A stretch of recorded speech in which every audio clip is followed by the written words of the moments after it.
lifting. Once a week, the scope gifted. Let's hear from fake, hydration like Boucher. Don't focus on a date, we always here for you. MediaScope when you emotionally broke. Settle in our knowledge and conversations, don't make them yours. What we run is a limit, not your hands on the torch. Take it easy like Sundays on the porch. MediaScope when you emotionally broke. Settle in our knowledge and conversations, don't make them yours. What we run is a limit, not your hands on the torch. Take it easy like Sundays on the porch. You can walk the running with no award toys. This culture meets the art, podcast with the heart. And essence of the growing, the powers in the people. Without you we ain't equal, what we lack is ego. We're bad now, so here we go run the show like Arsenio. Episodic, our rituals, minds change to visual. Representation of our nation and its differences. Some explanation of our uniqueness and innocence. Mass media's intention is to desensitize. We raise the rise and knowledge is power. Without it, we turn coward and proud of a known product. Like we could take it with us. I wish the greats were still alive and here with us, but it is what it is. We're left here, share our gift, and that's precisely what we'll do with it. Shape shift and fluidly, we can pass this test and what is going on, ladies and gentlemen of the world? Welcome to another edition of MediaScope, all things media, tech, and pop culture. I explain this every week, but I have to, because just in case we have some new people that are joining, I am so excited and ecstatic to have you. Let me put my name up so that you know who I am. Let's see. Let me put my name up. There we go.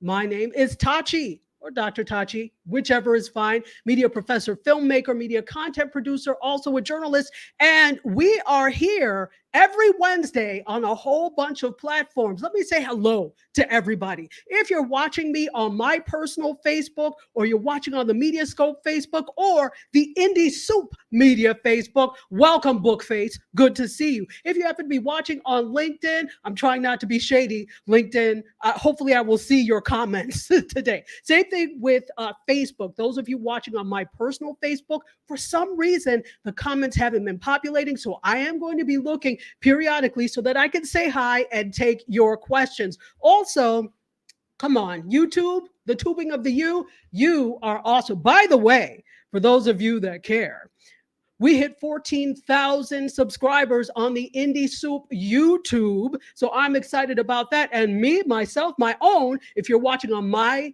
YouTube, I'm at 13.8, I think. So or 13 something. 14.3. See, look at me lying, but I'm at 14.3. So we're in the 1400s. We're in the 14K club. So thank you, everybody who follows, who has subscribed on YouTube. And if you haven't, you know what? Why not? You're already watching, so just subscribe and like and be part of the MediaScope family and the Indie Soup Media family. Fantastical. We have a guest today, ladies and gentlemen. Before we bring her on, I'm excited about this one. I want to say hello to some folks. Let's see who's here. I know we got some Instagram people on. Road to Legacy is here. What's up, Road to Legacy? Charlene Austin says, it's so good to see you, my dear. It is good to see you. Oneness mantra. Look at this, a Howard University sister. Welcome. Thank you so much for being here. Indie Arts Creation says, happy Wednesday to the MediaScope Massive. Bryson is here. What is up? Also, Kelly. What's up, Kelly? How are you? Dea is here, the Dominican queen herself. Welcome. And let me give you fair warning, Instagram. Of course, it sticks and I can't get to it. So I'm going to be looking on like another account. So if you see Tachiata join, that's me. So if I shout you out, that's me doing it. So wonderful. What's up, HU? Oh, sorry, you know. Thank you, Oneness Mantra. Absolutely. You know, Howard people have no chill. Everything is about Howard, yo. It is. It's all roads lead to Howard University. ACB, the therapist, is here. Welcome, my dear. How are you?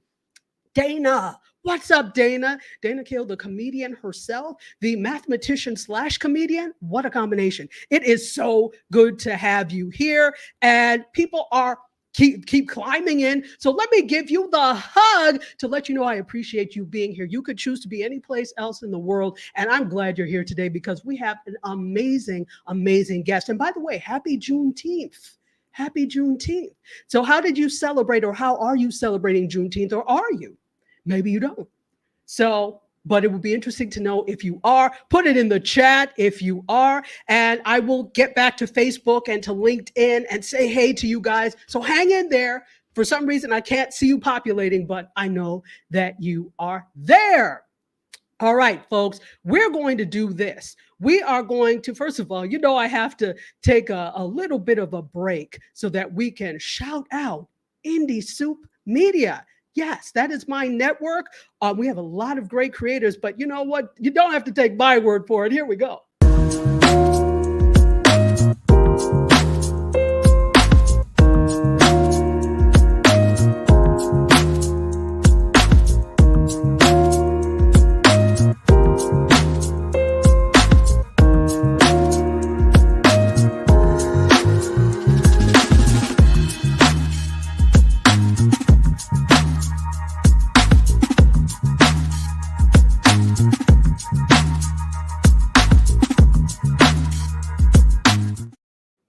All right. Well, that is Indie Soup Media. You can pick it up on a lot of different places, including YouTube, Twitch. We do X, but we're not really about X, but you can find us there. But also on Facebook Live, you can find us on indiesoupmedia.tv, and you can also download the Roku app and hang out with us there. So there are a lot of ways to watch. We had a couple of people say what they're doing this Juneteenth. Road to Legacy podcast says letting people know the history of Juneteenth. That's how they celebrate. Also, Charlene Austin says, I am relaxing. Listen, nobody is faulting you for that one. Bryson also says, what's up, CQ fam? What is up? And we just celebrated our CEO's birthday. Was it yesterday? It was yesterday, I believe. It's not today, is it? It was either yesterday or today. So happy birthday to D Nice.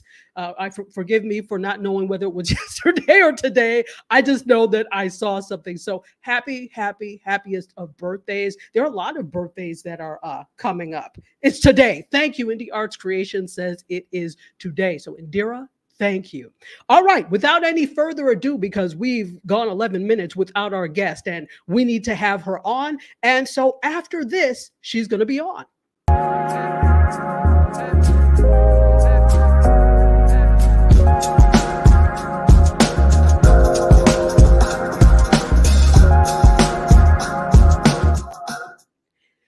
If Nikita Harris be for ye, who be against ye?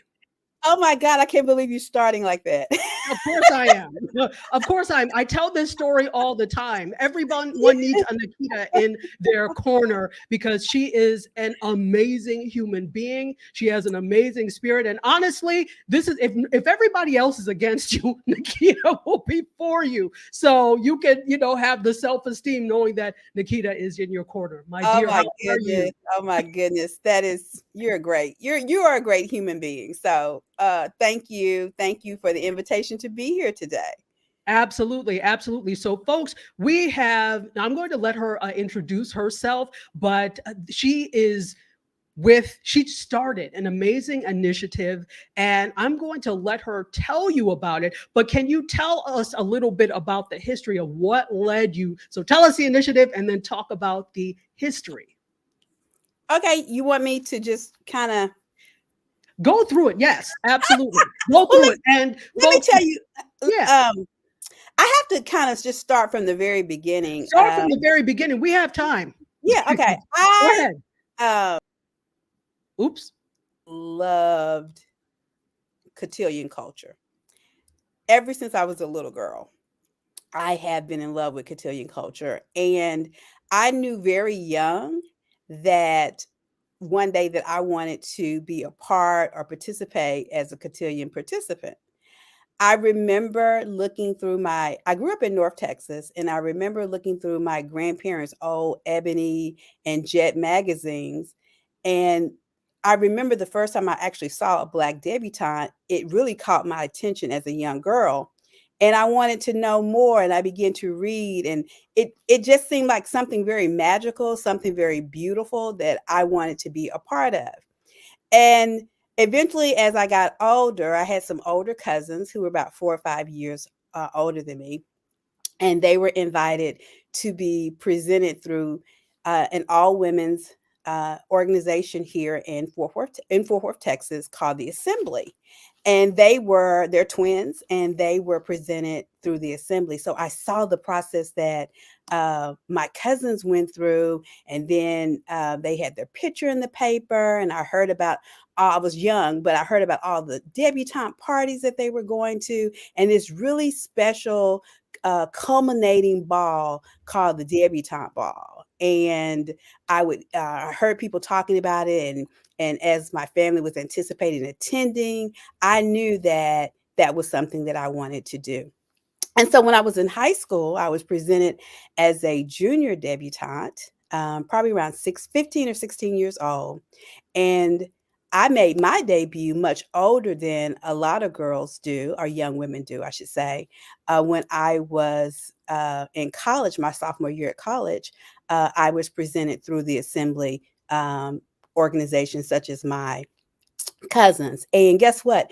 It was just as magical as I thought it would be, and even more.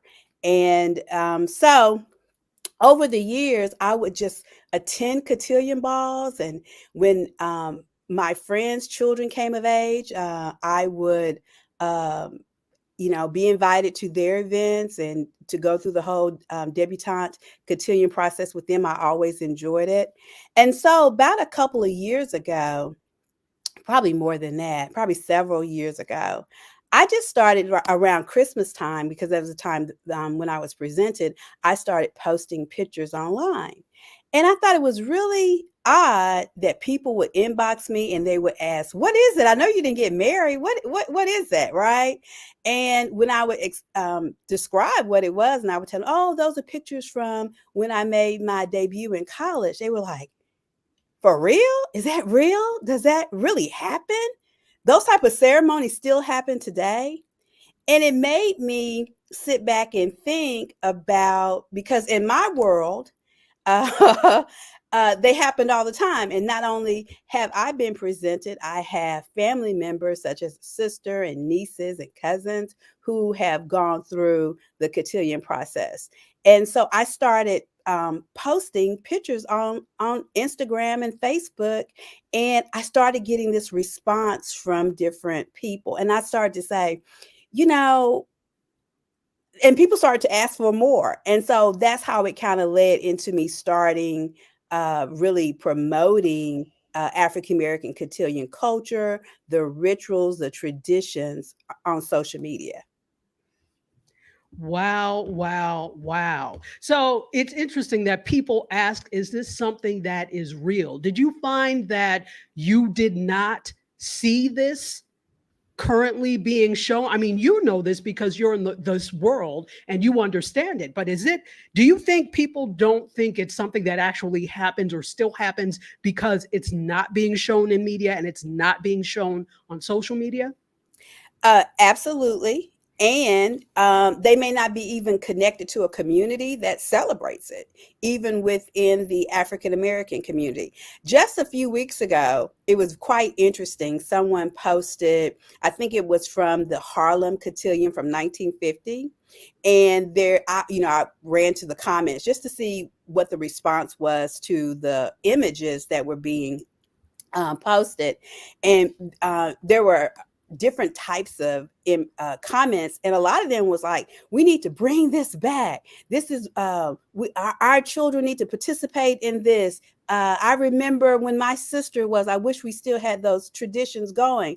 And for me, I'm saying, and I'm looking at where some of these people are from, and they're from major cities, and some of these cities have 4 and 5 different forms of cotillion programs present. So the network and being connected, but I also think that showing these images the way that I have and others have been doing through media has increased interest and has brought to light that this is still very much part of our culture, African American culture.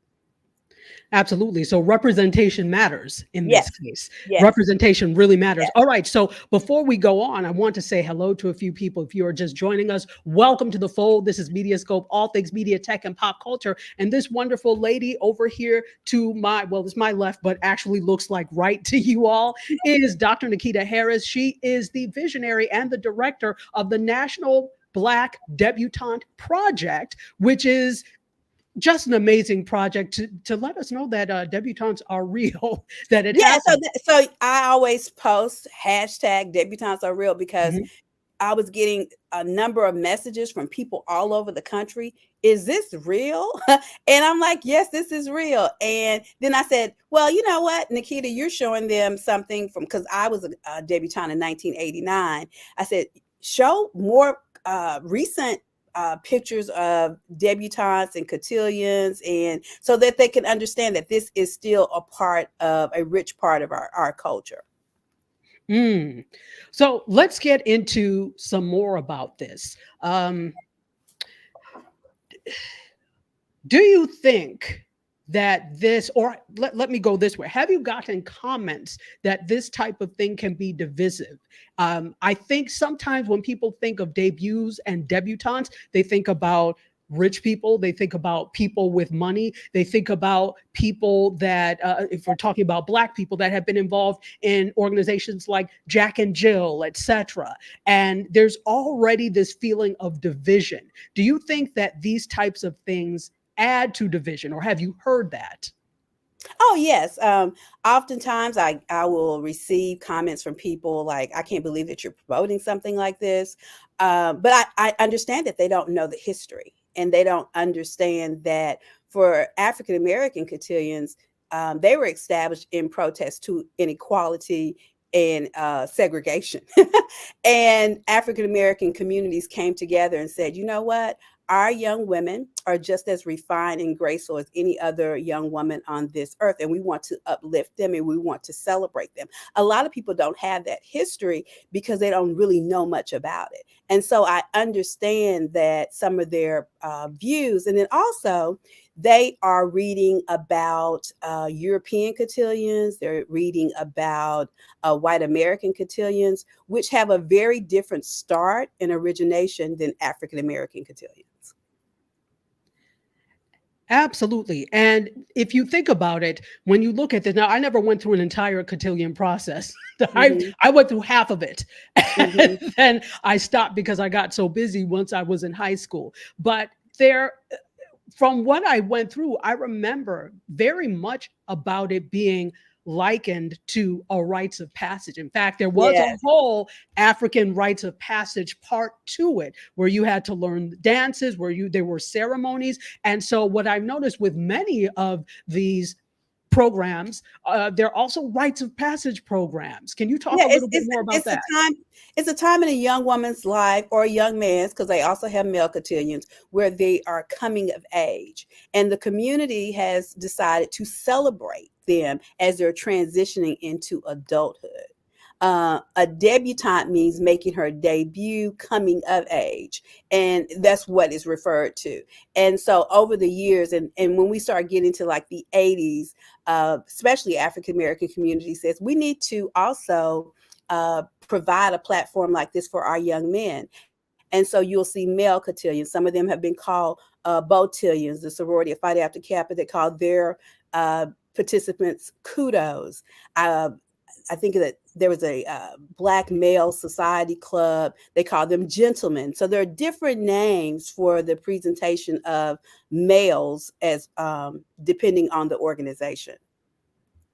Mm.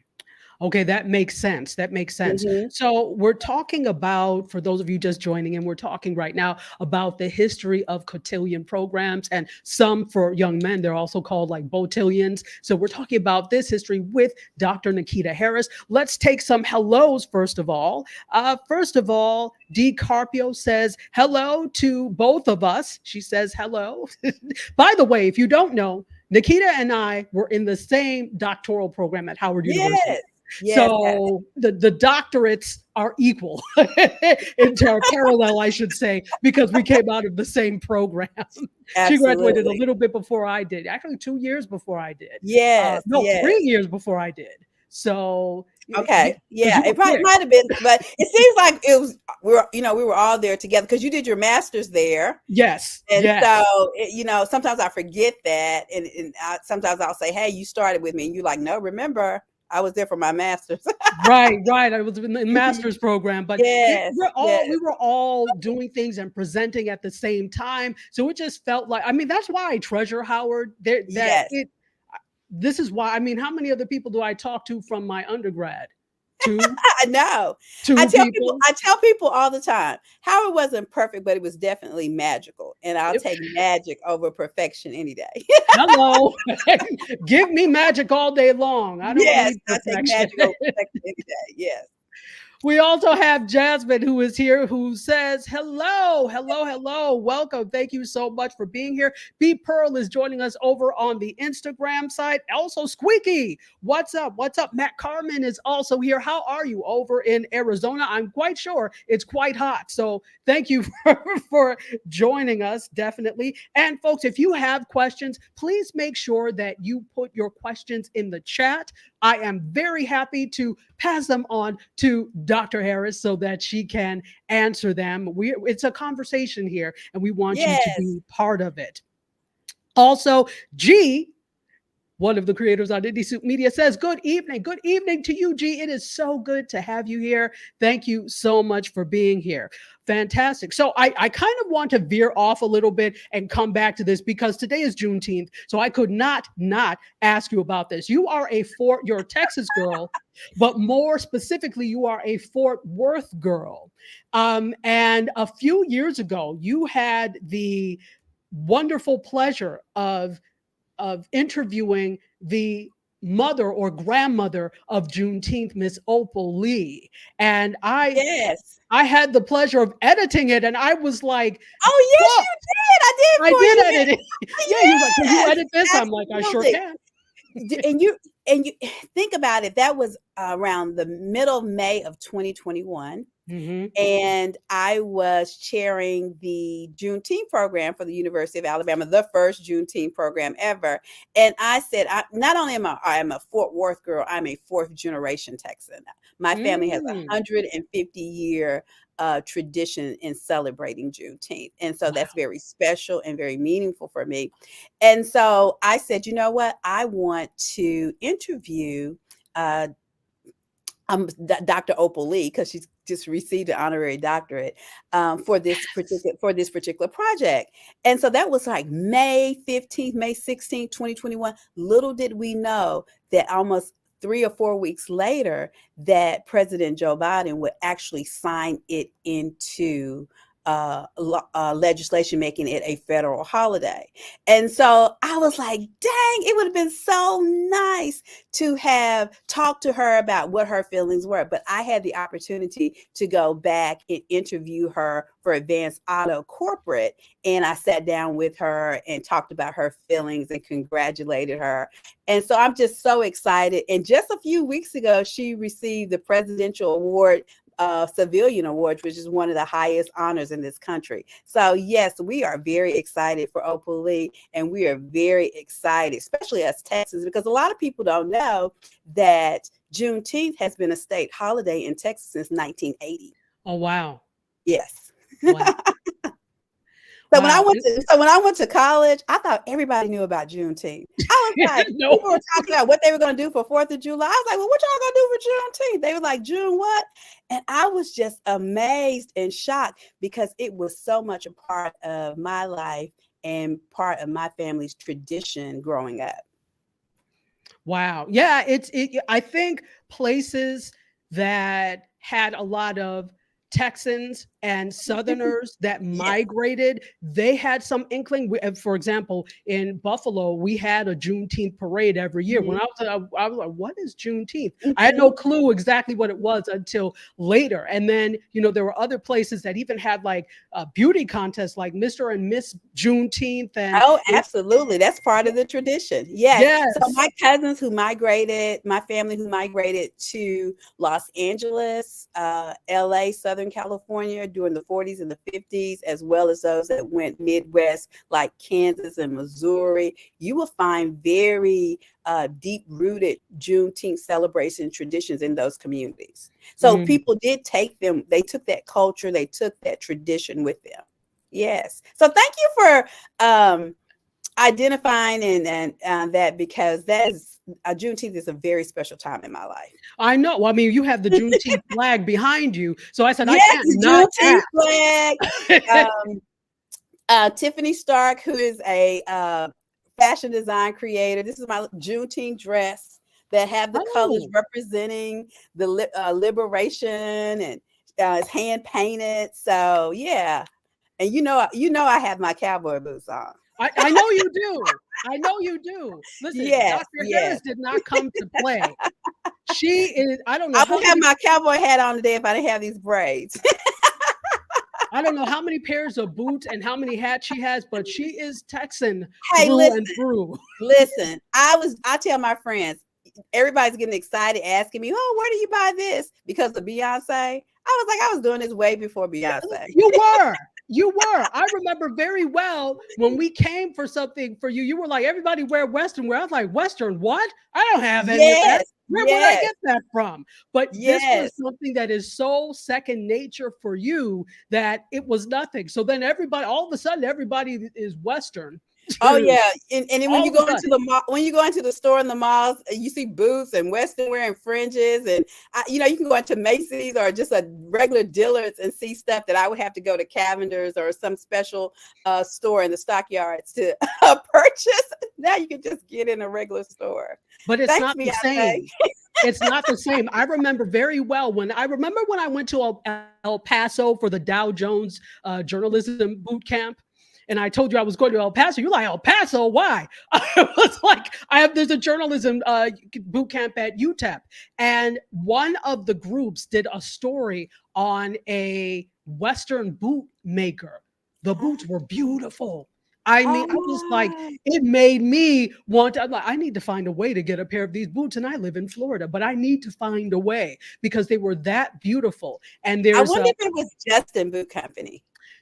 You know what? I'll look it up and I'll tell you. Yeah, but that's a very popular boot company. Yeah, it must be. But beautiful. So it was in we were all writing for something called Border Zine, which talked about doing things beyond borders. And so all of us came from like border cities. So things on the border and people that may have been on the border with Mexico, but we're a border city because Cuba and Latin America. So this is like the gateway to Latin America. So it was really eye-opening and I enjoyed that. But that was my introduction to Western boots.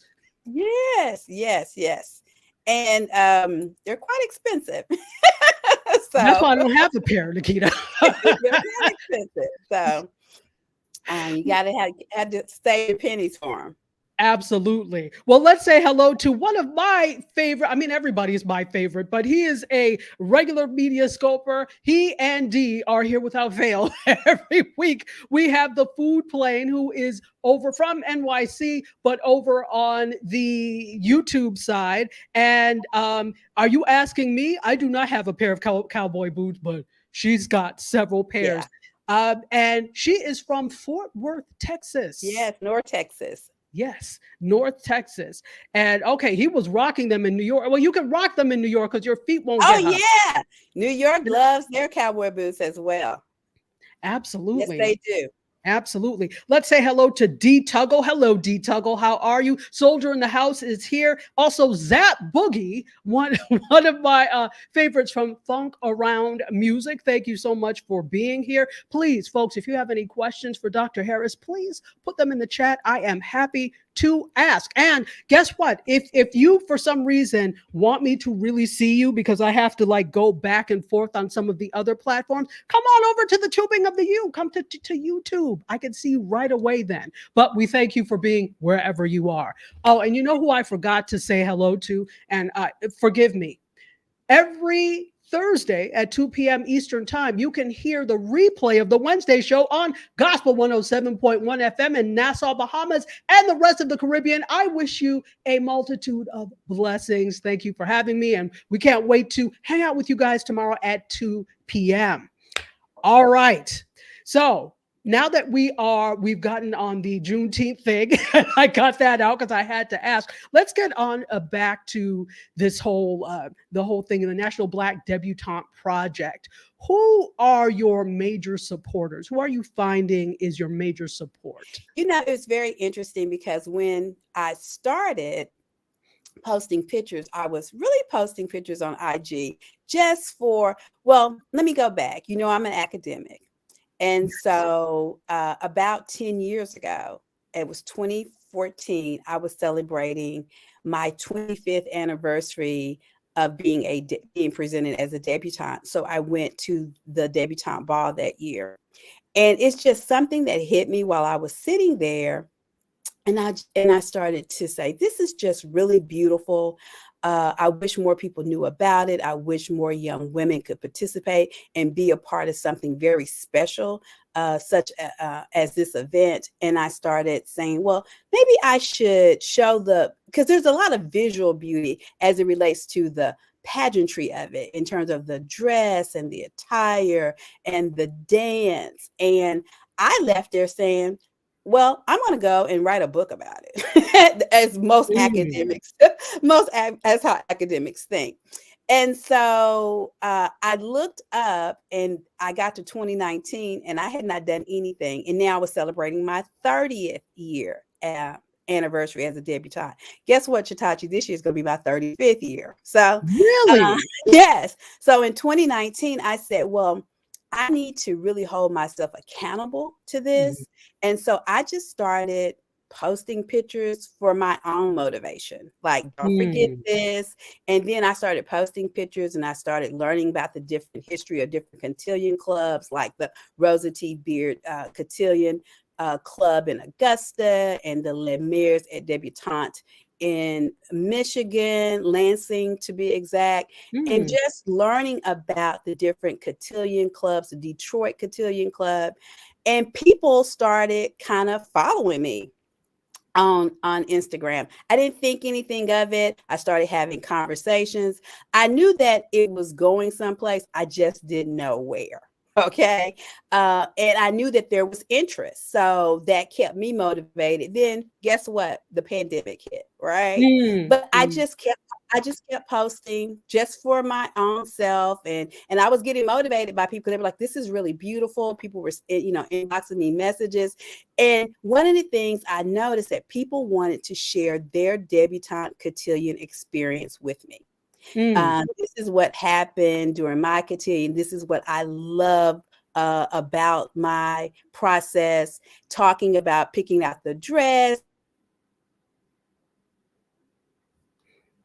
It seems like we are stuck a little bit. Dr. Harris, if you can still hear me, let me know. I think you're stuck. And what you can do is go out and come back in. And we can continue from there. Listen, folks, technology can and will fail you. And so this is sometimes especially around this time, it is really, really difficult to have a stable connection sometimes. So she's still frozen. So Dr. Harris, if you can, go out and come back in, please. So she's still circling backstage. So let's take a couple of comments. Folks, I hope you've had a great day, a great Juneteenth. If you celebrate Juneteenth, if you're just coming in, welcome in. Thank you so much for being here. My name is Tachi, media professor, filmmaker, media content producer, also a journalist. I'm here every week, almost every week on Wednesday, 6 p.m. Eastern time. We have all sorts of media tech and pop culture news and also guests. Sometimes we have some guests too. So welcome. So let's take some commentary and see if we do have a comment. So Terry Johnson says, what's up, MediaScope fam? How are you? What's up, Terry Johnson? She also is a creator on Indie Soup Media. It is great to see you. Yeah, no, I hope she can make it back too. She should be able to. Sometimes that happens. Listen, technology can and will fail you, but here's the cool thing. So here is a thing for those of you that use streaming software like StreamYard. StreamYard is pretty stable, and it is the easiest for people to come on just because of the link. So that's one thing. You can make sure that you have a local recording on. This is for all of you. What's up, DJ SK? How are you? Make sure you have a local recording on, because then that takes a clean copy from your computer, or your camera, I should say. So it takes a minute to upload afterwards, but after this is done, it takes a clean copy from your camera so you don't have any interruptions. Now, this is the thing. It also means that you have to do some editing, because it just gives you the conversation separately. So it's not going to be like how you are together with another person side by side on screen. You're going to have to edit that together, but it's better than having nothing. And this gives you an excuse to learn to edit, right? By the way, let me know. Would you all be interested in some kind of editing workshop? Let me know. We could do something, some kind of little session one of these Wednesdays. Just let me know. Denise is here. It says, hello. How are you, Denise? It is so good to see you. DiCarpio is saying hello to Terry Johnson online. Folks, if you're just joining, we're waiting for, let me see. She may be trying to text me. Yeah, I don't know. She may be coming back in. Let's see. No, not yet. Okay, so we're just going to keep going. Let's talk a little bit. Let's talk a little bit about some media before we, as we wait for her to come back in. So hopefully she will. We've got. Am I safe from the floods? Thank you for asking. Yes, here's the thing. If you are buying or renting or trying to live someplace like Florida where flooding can happen, I implore you not to live in a flood zone. Yes, I'm a mile from the beach, but it doesn't flood like on my street. Usually everybody's like waiting and we're fine. Over here. I think because the ground is a little higher. So thank you for asking. Yes, we are fine, but it's rainy season. It happens. You just have to be prepared. Mosby is here. What's up? You're good. Good, Denise. It's good to see you. And guess who's back? Dr. Nikita Harris. We're going to bring her back on stage. Hey, Dr. Harris. I don't know what happened. Look, technology can and will fail you, but I'm glad that you were able to come back in. Oh my goodness. They were about to get a lesson. You know how we do when you're a professor. You're like, okay, time to teach something. So and you know what? I think it could be, it's probably your connection. Because you're frozen again, but it's okay. You know what you can do is make sure that you're very close to your, if you're not close to your router, see if you can plug in, hardwire in, make sure that you're not using other things with your Wi-Fi. It's always better, folks, also to be plugged in. Yeah, you're stuck again. That's okay. That's okay. Come back when you're ready, my dear. We will be here. So she is stuck again. So, and the food plane said, you have a beautiful smile. And DiCarpio said her aunt is in Pompano Beach and no problem for her. Yeah, if you're on high enough ground, it should be okay. But if you're trying to live at First and Ocean, yeah, you may have some problems. Although, there are not a whole lot of houses there. It's all like high rises and, well, First and Ocean, that's all hotels. Yeah. So, but if you're trying to live like someplace in South Beach, yeah, you're gonna notice some flooding, even like during king tide times. But yeah, we're good up here. Fantastic. All right, let's see if we have any things on Facebook. Bobby Stamps is watching. What's up, Bobby? Good to see you. Thank you so much for being here. It is good to have you. And yes, she does have a beautiful smile. DiCarpio agrees. Wonderful. All right, folks. So as we wait for her to come back, let's talk a little bit about what's happening in media. Who has watched or who used to watch Everybody Hates Chris? Anybody? So if you're not familiar with Everybody Hates Chris, it is a show that is loosely based off of Chris Rock's life and his younger years, being in Brooklyn and being bused basically to a school where he was one of a few. If there was any more than black people than him. And he talked about, some of the things he had issues with in a comedic way, but that's what comedians do. Well, that was on the air from 2005 to 2009. So it was on for 4 seasons. And it seems like Everybody Hates Chris was like just on, but it can't be because, the person who plays Chris is now in Abbott Elementary and he's grown. So if you are looking for a fix of new episodes and you want to know if there's going to be other things, yes, there is going to be an animated version of Everybody Hates Chris called Everybody Still Hates Chris. That is a rough life. You go from one show to another show and people still hate you. Still forever, they still hate you. Yeah, that's a problem. But this is actually going to talk about, I think, his younger years. So we've got Tashina Arnold, who's back as the mother. We have, help me with the father's name. We know who the father is.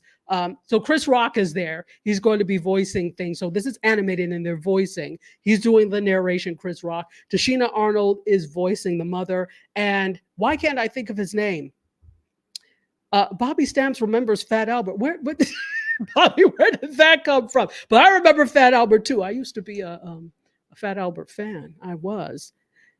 Yes, she played Pam. Tashina Arnold played Pam. But why am I not remembering the fight? And I'm seeing him bald, former football player. Hey, Squeaky. She used to watch it. Denise used to watch it as well. Terry Crews. Thank you, Denise. I'm seeing his face.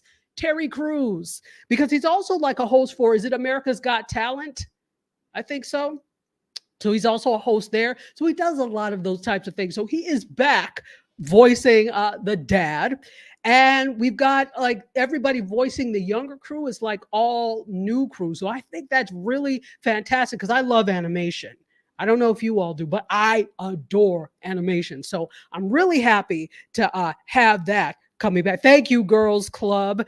Jasmine, she says Terry Crews. Yes, Terry Crews, absolutely. So that is a little bit of media news that's happening. We're still waiting for Dr. Harris to come back in, and these things happen. So, word to the wise, have something prepared when these things happen. So I could use this as a teachable moment. We love teachable moments here. Sometimes guests won't show up. Sometimes something will be wrong technologically and you have to cover. So have something prepared. I always have some knowledge, right? So have a plan B for in case this doesn't happen. Exactly. Okay. So Full Plane says, what animations do you enjoy? I'm just starting to get into some anime like My Hero Academia, right? Sailor Moon. I'm starting to get into some anime. I haven't gotten deep into it yet, but I'm, starting with that. So I really I always have loved anime, the way it's drawn, but I think it's amazing. But anything animated, I'm into. Now, I haven't been watching as much, but listen, The Simpsons was my jam. I haven't been watching as much because on Sundays, I'm usually doing something else, but I used to love The Simpsons. I absolutely did. So let's see. Can she phone in plan C? You know what? You know what she can do? Well, if it wasn't freezing, sometimes she may have to leave her camera off because sometimes both is a problem, but leaving the camera off is not as bad. So when she comes back, I will tell her about leaving the camera off. Bobby Stamp says he remembered hating Raymond. Oh, everybody loves Raymond. I wasn't really into that show. Does anybody else, were you an Everybody Loves Raymond person? That and Everybody Hates Chris were on like basically at the same time. So I would watch it sometimes, but you know how you're just watching something because the TV is just on? Yeah, it was one of those things. So wasn't necessarily my favorite, but hey, if that was your jam, if you like it, I like it for you. Absolutely. All right.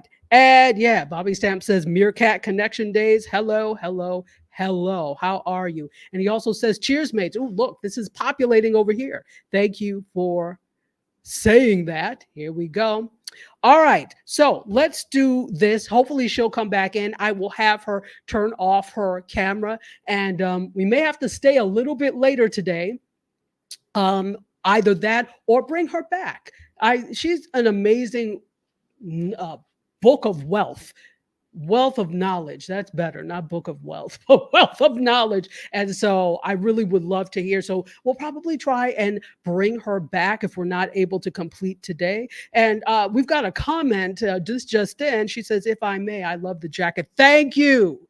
Thank you very much. And so you know that the air condition is on full blast for me to be able to wear a jacket inside. I'm like, oh, this has to go all the way down if I'm going to do this. But, it's kind of like a springy, summery type of jacket. But, it is what it is. By the way, put in the chat what's going on weather-wise where you are. Is everything cool? I'm sure it's quite warm wherever you are, but let me know. And also let me know where you are watching from. I would love to know that.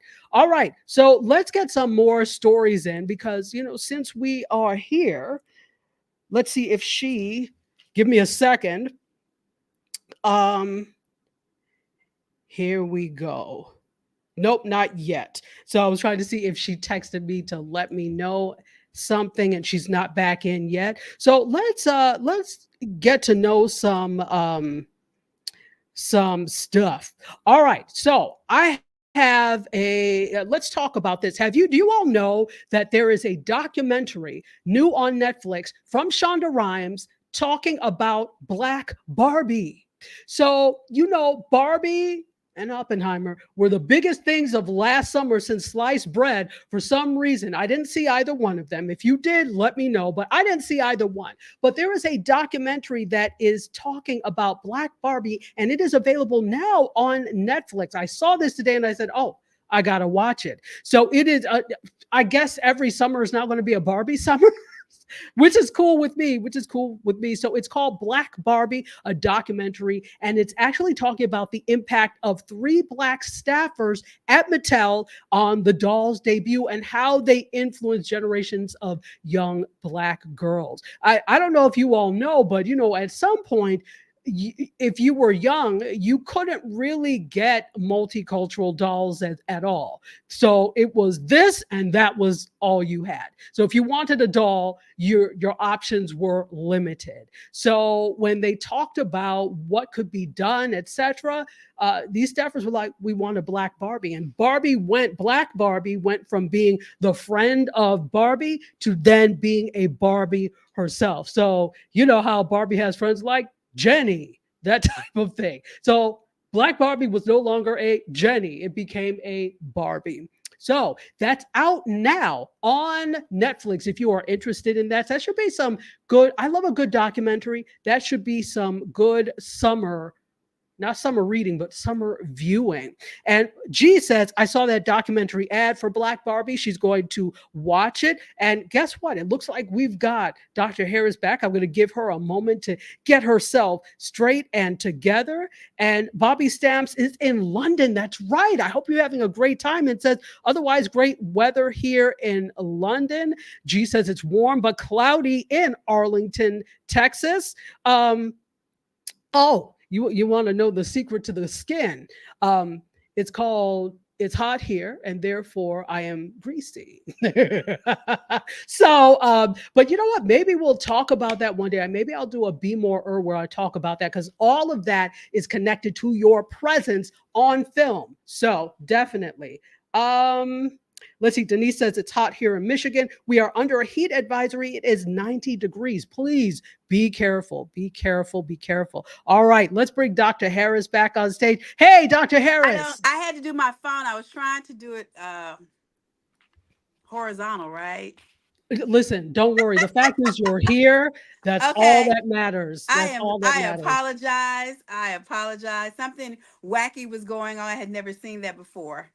And you know what? That happens sometimes with when you're doing from computer. And Mhm. so no worries, no worries. So let's see, where were we? We were Thank you for being so patient. Thank you. yeah, no problem, no problem. And if you don't mind if we go like 5 minutes over or so to give you Okay. some time Yes.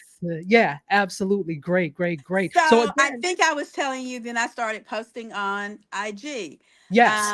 And so I really started getting serious about posting and the project uh, earlier this year when I started thinking about how I could do more in documenting, preserving, and celebrating African American cotillion culture.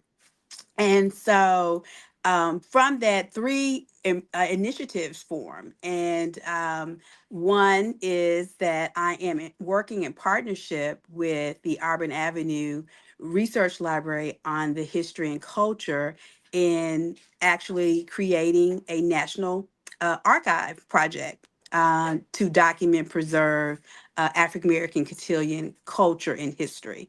And also in doing that is the creation of a national database for, because a lot of people around the country contact me and they say, hey, I have a son or a daughter that is interested in this type of experience.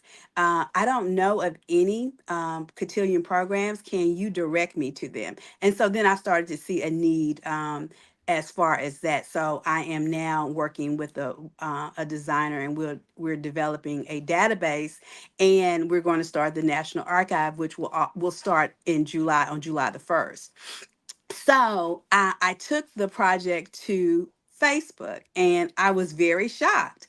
Within 2 weeks, I had over 4,500 followers interested in this thing called African American cotillion culture. Ah, interesting. Hmm. Wow, wow, wow. So how do you intend to scale this, if that makes any sense? How do you want this to grow, and what methods are you using to get this to grow? Are you talking about in grow in terms of social media? Yeah, well, social media, and then to get more people involved in the project. Well, in a couple of weeks, I will probably most likely do some videos to let the followers know about where they can go and actually um, submit their information. How can they donate to the archives? But there are a couple of different things that started happening before then, just building a community of people. Also, I started receiving feedback from people all over the US. Well, our community doesn't do anything like this, so we would like to do this. How can we find out more information? Do you actually hold a cotillion? I'm like, no, I'm just here trying to preserve the history. I'm not actually conducting any cotillions, but that let me know that there was a need there. So one of the things that I did is I started a community Facebook group. Right. That was Mm. my first time ever starting a group. And we talk about things that are related to the start of cotillion culture. We have members there that have been a part of the cotillion world. They're giving advice on things to identify, or things in starting, some of the tips, the best tips, and approaches to bringing this type of cotillion experience, how to select cotillion participants, how to market. All of those different topics are being discussed within this kind of small community group. And the as far as IG and Facebook, one of the things that's very powerful is I show a lot of the images that happen with as it relates to the cotillion ball, and that tends to be very moving for a lot of people to see young people in their tuxes and in their dresses. I get a lot of positive feedback from actually seeing young people in a different light than we typically see them in today's social media. Mm. So we have a comment here from Squeaky. She says, only in the South, never in California. Is this something that you're finding? Does that not happen in places like California? Oh my God, California probably has right now in my mind, if I had to rattle, I could rattle off 15 or 20 programs in California Oh, from wow. Southeast. It is not a Southern thing. They're in New York. New Mexico, Las Vegas. That's the reason why I'm trying to bring this to light, because often people say, "Oh, it's just a Southern thing." No, there are cotillion programs all over the U.S. Seattle, Tacoma, Washington, Seattle, Mm. Washington. I was just in San Diego. They have two very prominent programs. The Oh, California African American Museum just did an exhibit highlighting the Links organization that have had a long-standing cotillion program since the 50s. wow. So that's something I often get. Oh, it only happens in the South. I really can't think. Maybe I haven't heard of it in North Dakota or South Dakota or Wyoming, but in the Northeast, the Midwest, Southeast, Southwest, there are cotillion programs that have been going on for 50, 60, 70 years. Delaware, the AKA chapter in Delaware, just celebrated 75 years. So Really? yeah, so Wow. this is just not a Southern thing. Very interesting. And Mhm. when I started the process of doing my debutante program, I was in New York. You're in So New York, I right? was in New York. And Yeah. So some of the pictures, some of the old pictures that you see, that I've come across, of people that are showing, or a lot of those cotillion balls that happen in New York happen in Harlem and happen in some of the major cities around those areas. So yes, this is a culture. The first African American cotillion, a lot of people don't know, was started in New Orleans in 1895. oh And wow. so, yes, so the cotillion program that I was presented in has been presenting young women since 1940. So over 80 years. And so there's a long, rich history annually. They have never stopped.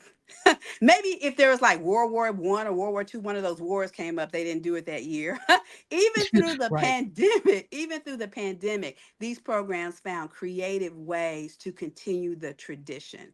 And I thought that that was very neat. But you did have a couple programs across the country that, they stopped because of just the the health issues that were surrounding the pandemic. But my niece was presented during the pandemic, and only the families were there. And they videotaped it, and they were able to show it later on to family and friends. So they found a lot of creative ways, even in the middle of the pandemic, to continue the tradition. That's wonderful. And Mhm. let's take some comments. Oneness Mantra, who we know very well, another Howard PhD, says she loves this. Seeing our communities support our youth is so important. My son and daughter participated in Denver, Colorado. Yes, the is at the Owl Club. I attended Oh, Kiana's debutante cotillion in and they've been presenting debutantes since the 40s in Denver, oh, Colorado. oh, And also wow. my mentor who serves on the advisory board, she's a 1963 debutante from Denver, Colorado. So that's one of the misconceptions. Dr. Clean Scales. One Hmm. of the misconceptions is that this is a Southern thing, that this is only for the really wealthy. You will find girls being presented across socioeconomic. Of course, when this first started in the early 1900s, African Americans that could afford, renting out ballrooms, and there was, they were the ones to start to establish it. But over time, this has grown and become very inclusive of youth from all backgrounds. And then Hmm. there are a lot of cotillion programs that look for outside sponsors to make sure that everyone can participate in this type of experience. Absolutely, absolutely. And I want to speak to that, but let's say hello to Trish, who is from California as well. And Squeaky says she would have never known, and that it's good that she knows now. Mhm. Also, let's see, Carolina is here. Hi, Carolina. Welcome from New Jersey. And Trish is sending her love to all of us from Instagram. Fantastic.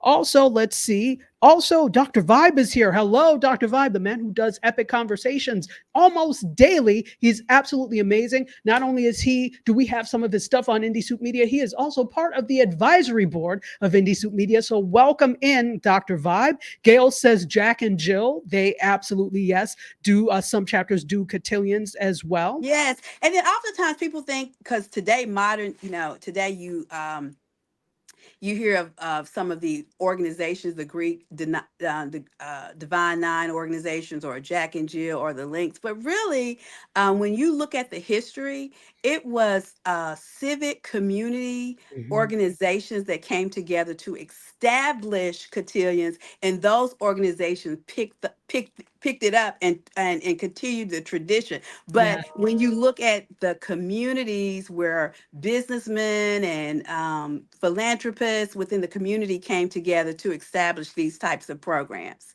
That is where all of this started. And I think before I got cut off, I was talking about the first cotillion program that Yes. was first to present girls to society, was the original Illinois club out of New Orleans. And they still to this day present girls. And they've been presenting young women to society since 1895. The Sheesh. Outer So Wild Club in Dallas just celebrated 100 years of presenting young women to society. I So, and think, they've done yeah. it annually for 100 years. So, the misconception that this is no longer a part of our culture, I hope that by creating this national database, by creating a national archive, that I would bring this part of history to light, that it is still a rich part of our culture, a rich part of American culture, because I always say the Black cotillion story is the American story. It is. It absolutely is an American story, just like Juneteenth is American history. This is American history. It is part of the American I story. just recently posted that the tradition of the Black debutante defied Jim Crow. Mm, It was in mm. direct defiance to segregation and inequality. So sometimes people will say this is something negative, and I say, well, how is it negative? And I really haven't gotten a really good response how something of celebrating young people coming of age in a formal way. And even if you look at, before, it was to develop them skills as far as etiquette and social skills, but today they have expanded that. I was looking at a group out of Memphis who does a cotillion, and they do a whole thing on financial literacy with girls that Mm. participate in their cotillion, or young men about different things, entrepreneurship, and preparing them. It's always been about preparing them for life skills. And as Yes. time has changed, you've seen the way that the cotillion piece of it has changed as well in terms of preparation. Absolutely.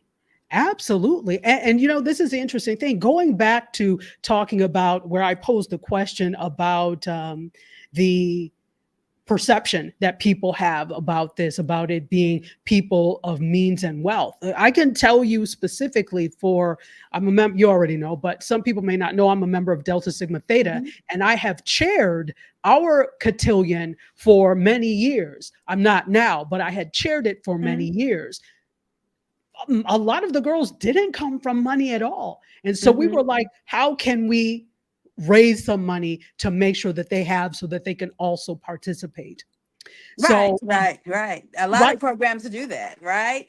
And also, absolutely. not in terms of the program that I was presented in, we were invited. It was very private, so it wasn't any fundraising. It was just the honor of being presented. But a Mm, lot of cotillion programs, both for females and males, they raise and help raise money to send kids to school in yes, terms of their collegiate aspirations, which is a yes. really, really great thing. And there are certain programs that give students as much as $8,000 and $10,000 That's what I'm talking for about. college.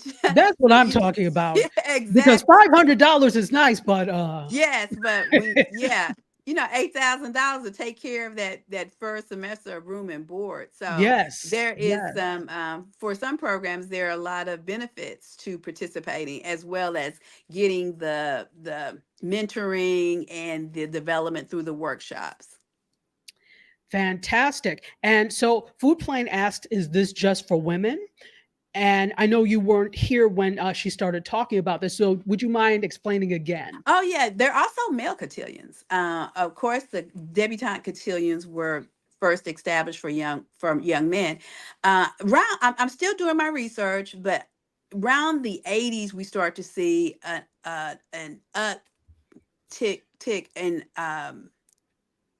more cotillions being presented for young men. Okay. And so sometimes they're called botillions. Earlier, I said the National Sorority of Phi Delta Kappa, when they present young men, they call them kudo presentations. Uh, I've also seen them being called gentleman presentations. So these cotillion programs are just not for women, but also for young men of coming of age. You are seeing different organizations sponsor those types of cotillions.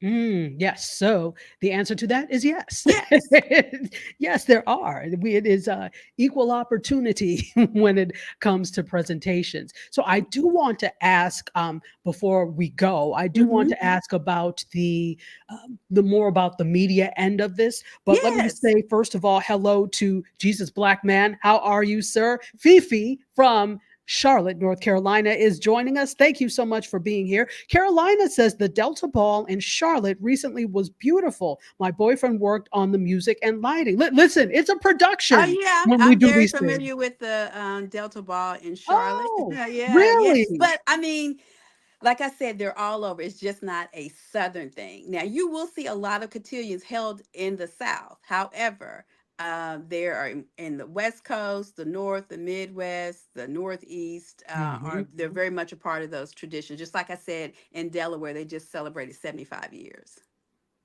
Wow. So this is and you know what I would love to know, Dr. Vibe, you can tell me, is this something that is done or celebrated in Canada?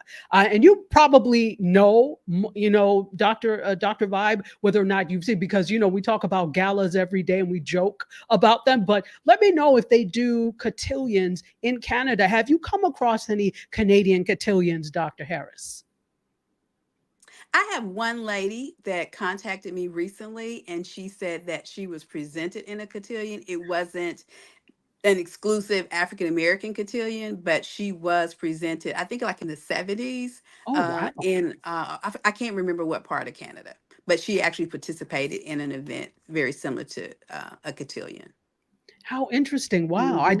I'd love to hear from you about the international sense of this. Obviously, we have this is something that is very much part of the American story, but as Americans have spread all over the globe, I'm wondering if this is something that we're starting to see more of internationally. Well, I haven't seen it, and that is one of the things that I would like to, because in talking to people all over the country, they'll say, "Well, I grew up on a military base in another country, and this was not a part of the experience." And I said, "Oh my God, why not?" And I'm hoping that uh, the type of um, attention and awareness that I want to bring in documenting and preserving and celebrating cotillion culture, that others will also see the value in it, and will also, and I would love to see a cotillion take place on a U.S. military base. You know that I lived in Columbus, Georgia, and I am a former military dependent. So I could see where this would really benefit young men and young women, even if they are living abroad, that to have this type of experience. It should, it could extend itself further than just the US. Absolutely. And I think, especially if you grow up on a military base or you are there for school, it can be very lonely not to have some accoutrement from home. So I think this could also be a great thing for people who are missing some aspects of home, or this is an aspect of home that they may never have been exposed to. So this could be a good first exposure for them. And as there are so many chapters of the Divine Nine Yes. around the world, and so if there's the desire, this could be something that is taken on. It is a really beautiful experience. And I want to say 99% of the people that I've talked to have talked about how special that experience was for them. I Mm. rarely meet people that say, it was the worst thing ever. I wish I had not done it. Oftentimes, the people that I meet are saying, I wish I could have participated, or something prevented them, or they had some type of barrier, and that is something that they regret. Um, as time has passed, I think that as generations, they've asked, what's the value in this? What's the worth in this? And I'm hoping this project, the National Black Debutante Project, will bring awareness to the value and the benefit and how special this is or can be in a young person's life. Mm. Well, so there's one other thing I want to ask before we go, but Raymond Torregano himself has joined and says, Oh, hello, Dr. Nikita and Dr. Tachi. Well, hello to you, sir. and as I have asked for your wise counsel, I have really relied on Raymond in helping me develop my online presence with this project because I'm an academic. And so he has been a huge mentor in motivating me to do videos because he would say I was hiding behind the beautiful pictures and the curation of the video. Well, Mm. because I felt that that was the work. I didn't feel like people wanted to see me. And so when I did a video and I was like, oh my God, they do want to see who's behind this. Who's behind this project. And so I have, to be honest, I was frightened to uh be the face of this project in a way. I love educating people, I love preserving, I love showing the images, but I was like, well, it's really about the cotillion process, it's really about the pageantry, but I've learned too that it's also about the person behind the project. And Yes. so I've been working with Raymond Torregano, the famous Ray Torregano, in building my social media presence and image and branding as it relates to this project because I want to bring greater awareness. I want to bring international awareness as it relates to this particular project. Wow. Well, he is in agreement with the fact that something is happening because he says, you are, and you are killing it. So, absolutely. Let's see. Ray Renati is here. What's up, my good friend from Northern California, actor extraordinaire? Hello, Ray. How are you? Also, who do we have here? Mary. Mary has joined us as well. Hello, Mary. Welcome. Thank you so much for being in here. Let me say this again. If you're just joining, this is such a great conversation. I am with my good friend and backer upper, Dr. Nikita Harris. She and I went to the same doctoral program. And so I've known her for quite a while now at this point. Over 20 years. Oh, God, really? Yes, absolutely. Yeah, early 2000s. Wow. Yes. Sheesh. Okay. I know. Time flies. Time flies. Yeah, Oh quickly. my goodness. It seems like just yesterday, weren't we going to NCA in New York? I know. I know. I know.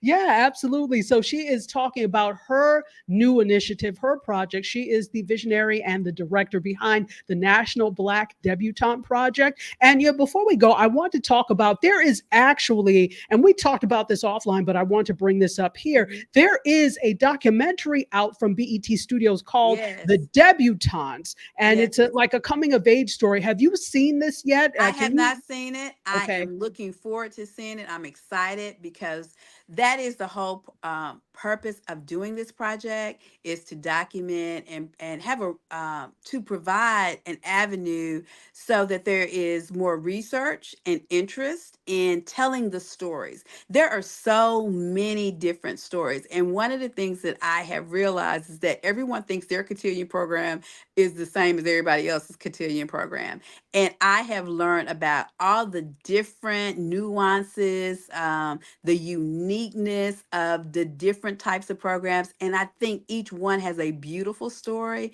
that people will be motivated and inspired if they heard of the different types of programs and how they present and the process is very different. So I'm looking forward to seeing this story and how it's presented. I think it's in Ohio, and it is the reigniting a program that had been dormant for like 12 years. And Yes. so I can't wait to learn more about it. and you know I'm a documentary hog. I love not that I'm a hog, but you know I love documentaries. That's a better way of Yeah, saying it. I'm in the So process of shooting one. This is one of the hardest projects I've ever worked on. welcome, Really welcome to talking, welcome to the really. club. So this project is really talking about kind of like the history, the historical beginnings of cotillions in the Southeast, kind of around the Alabama, Georgia area. So yeah, I'm actually working on one and looking Mm. forward to doing some really cool interviews with some really cool people in the future. Mm. All right, Yeah. let's take some last questions. Gail Taylor asks, is there a particular season for a cotillion to be held? Now, I know everyone that I know tended to be in the winter, but is there a season for Oh cotillion? And yeah, yeah. there's a spring cotillion, there's a summer cotillions, quite a few, maybe in the last 2 weeks, I know of 6 cotillions that have occurred Oh, across wow. the nation. So my Wow. cotillion is traditionally in the winter time. It's the weekend before Christmas. Okay. But yeah, so that's another misconception that they only happen in the winter. But there are Mm. spring cotillions, summer cotillions, and winter cotillions as well. Absolutely, absolutely, Hmm. and you're right about that because the one that I was the chair for was in the spring. We always did it before graduation, well before graduation, usually in April. And Um, I just did a post on Facebook. There is a cotillion program in Hazelhurst, Georgia, and is the first in their community. And a lot of people were inspired, and I got a lot of likes by sharing their story. And they presented for their first cotillion in May of this year. So that's another. Um, I guess initiative in the future. I would like to see these type of experience brought to more smaller towns and rural areas to mm, give young people the same type of experience that you see in some of our major cities. that would be wonderful, and in So I was fact, excited when I saw Hazelhurst, Georgia. mm, and Hmm. in fact, Jasmine said that this is a wonderful idea for military kids, which it Yes. is. The food plane said that they had one in Detroit, so And they wonderful. still have one in Detroit, a very beautiful one that I just posted about a month ago. And I Mm, did kind of and they had it in Detroit. There is a Masonic hall that is very historic and very beautiful. I think it's one of the oldest Masonic halls in the country. mm. Looks very similar to the Masonic Hall in Harlem. And so I did this play between 1950 Harlem and 2024 Detroit. And if you have an opportunity, check it out. You can go to at Black Debutante Society on IG or the National Black Debutante Project and find it there.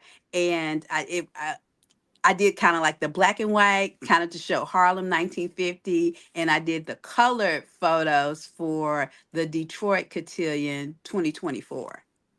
Mm. Okay, I have to. Somehow I missed this, or did I miss it? I think I did. So I'm going to have to take a minute to go back. We also have another question. Thank you so much for being gracious with us. And let's see. G says this has been quite interesting. There's definitely a place for cotillions today. And Jazz says that you mentioned that cotillions are open to all socioeconomic groups. Are there scholarships for those young ladies who may be priced out of joining? Well, as you stated, there are a lot of cotillion clubs that look for sponsorships, people to sponsor young people as it relates to the cost that are involved, because there are costs that are involved in concern of the dress, which is one of the major costs of the cotillion, and the preparation as it goes as far as the ball. But oftentimes, I've seen in recent years that a lot of organizations look for sponsors to sponsor young people who may not have the resources to participate. But I don't know. Have y'all seen these proms lately? Listen, I'm like, is that really an issue in 2024? if you can pay for this ridiculous, and I'm sorry, I'm calling it ridiculous. I've had to question that. because that seems like to be a major concern. But I'm looking at these proms, and I know that these people are probably spending 4 and 5 times more than they would for a cotillion. I'm just saying. I'm just putting it out there. So it's priorities. You have to feel that Uh-huh. that's something that's important for you. If you're just trying to floss and wear a see-through dress at 10 years old, then I this is not for you. But if I'm you just I'm just saying there are cotillion programs that I know of, especially one in Arlington, Texas, where they really take that in consideration. So that all the girls wear the same dress, and they try to find one yes, that's reasonable and affordable for everyone. But like I said, I've seen some things today in 2024. I'm like, I don't know if that is real. Yes, resources is always going to be a concern, but um, like you said, priorities. absolutely. So, Jesus Black Man, I thank you in the chat on Instagram for trying to explain to him because he's not quite sure about this. So, yes, it is. He asks if it's like a rites of passage, and yes, it Mhm. is because for many societies, not just in the U.S., but we're going back to like African Let's go society back to when. Africa. Yes. Yes, when you get to a certain age, there are ceremonies that you go through that mark you passing into adulthood, right? In a sense. So maybe not full adulthood, but this says that you are no longer a child. So it Right. may be different ceremonies depending on what ethnic group you're from in Africa, but that same thing has been transferred here across the Atlantic, and it's taken this form. But here's the thing, like I said, we, of course, because I'm African, I was the one in charge of teaching the African dance. They're like, oh, Yes. okay, aren't you African? You can teach it. Thank goodness I actually do African dance. Otherwise, I'm like, okay. But I was the one responsible for doing that and helping them research and understand what the dances meant and that type of thing. So there actually was a African rites of passage in what we Right. did in our cotillion, Right. and many I others do always that as say it's well. very African because there has been some critique. Is this are we trying to imitate European American culture since cotillions came from that? But when you think about rites of passage, I always say this is so African. I don't know how African, more African than you can get. So that has been a critique. And of course, like I said, these cotillions were established in protest to inequality, to segregation, and some of the media societal images of African American women during that period of time is that they weren't refined, that they weren't graceful, that they weren't beautiful. And these African American communities stepped up to the place and say, yes, they are. And we're going to show you, and we're going to provide the same type of experience for our young women. But it was meant to uplift them and make them feel good about themselves. So there's nothing negative about that. Absolutely not. Hmm. Nikita, Dr. Harris, Yes. this has been absolutely phenomenal. This was a great, and I would love to have you back as you go I'm on with the sorry about the project. technical issues. I tried to make sure Listen, everything was okay.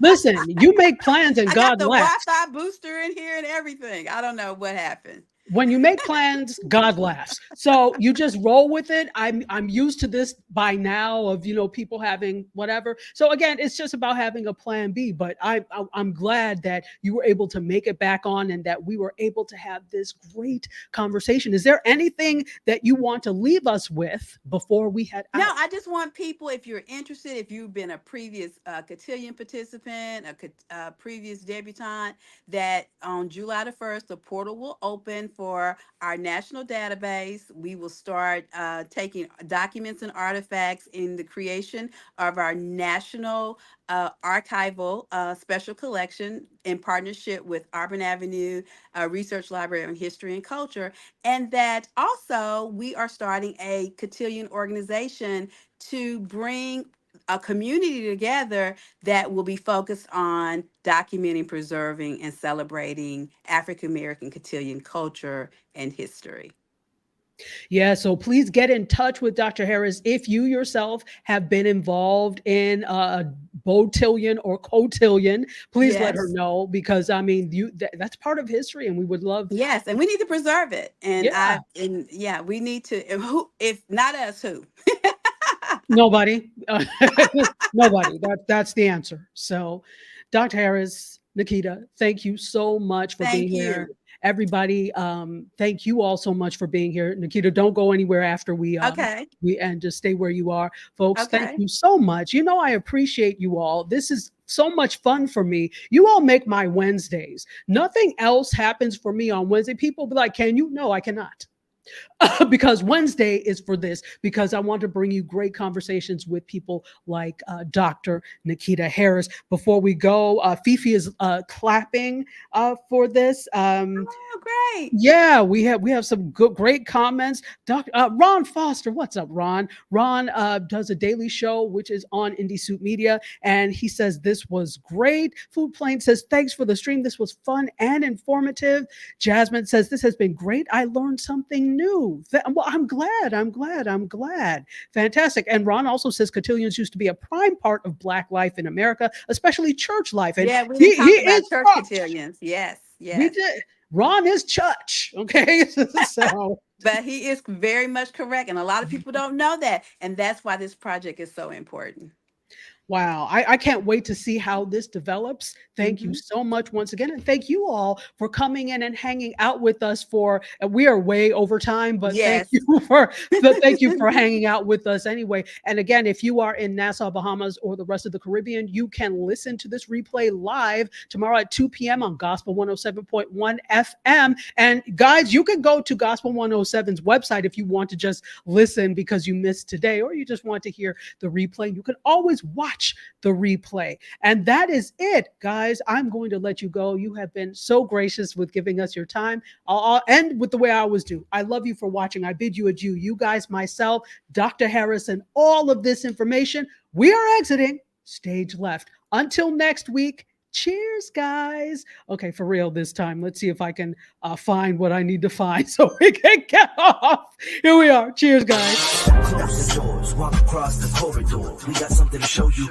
Media is our repertoire. Fed up with the same news, no channel to use. Cruise control mentalities. Here we offer you. We gon' show you what you play. The content it never stays. We're positive and uplifting. Once a week the scope gifted. Zero buffet, hydration like Boucher. Don't focus on the date. We always here for you. See it so when you emotionally broke. Settle in our knowledge.